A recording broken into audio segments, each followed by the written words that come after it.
California. Her children were in a private school, a very expensive private school.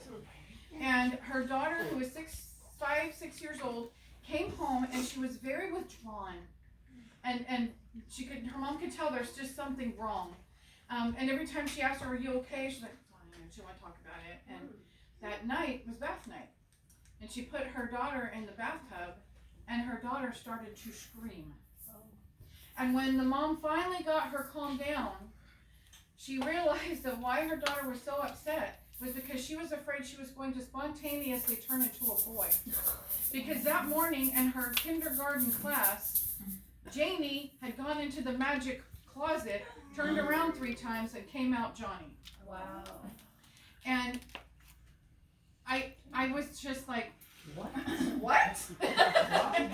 Right around the same time, I was living in Omaha, Nebraska at the time, and surrounded by cornfields, okay? So you think this is just happening in California. It's happening everywhere. When we first found out about the drag queen pep rallies in the schools, we found out about that in Iowa. I'm sitting in this school board meeting, and I'm in the middle of the second row is Susie Buffett. Susie Buffett is Warren Buffett's daughter. She basically owns that school board. And she sneers down at those school board members and makes sure that they toe the line on any nefarious thing that she wants to have passed. And at that point in time, they were talking about the standards for the new sexual education program. And they were all sitting around there, discussing about, okay, at what grade level do we do this? And they had this committee that was, we're giving reports. We're going to, present this at this grade level, this grade level. And then they started to ask the question about dental dams.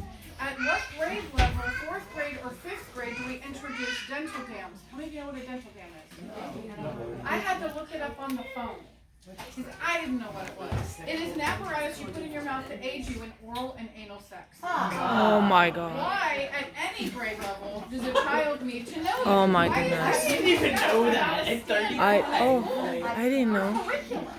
So one of the school board members was questioning this because he represents the Latino community and a lot of Spanish-speaking people in his district. And he was asking, how are we going to get this information that their children are being taught this in my district? And he turned and he saw Susie, gave him a look, and he goes, well, I mean, and I'm like, oh my gosh, really? So then the vice chair of the school board committee said, I know this is a very uncomfortable subject that we need to talk about it, but I know it makes us feel uncomfortable because it's on public TV. And my daughter's home watching it. You could have heard an audible gasp in the room.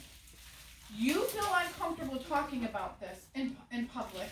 You're concerned because people are watching you talk about it on TV, and your daughter is home listening to it, but you're okay shoving it behind a closed door down our children's throats?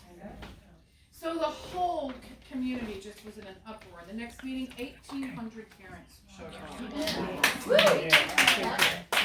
And we had to they had to move us into the auditorium because the room that they met in wouldn't fit us.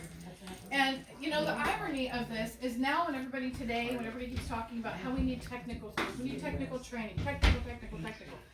Do you know that the headquarters of Omaha Public Schools is in the building that used to be the technical high school, that was the high school that modeled every single technical school across the country?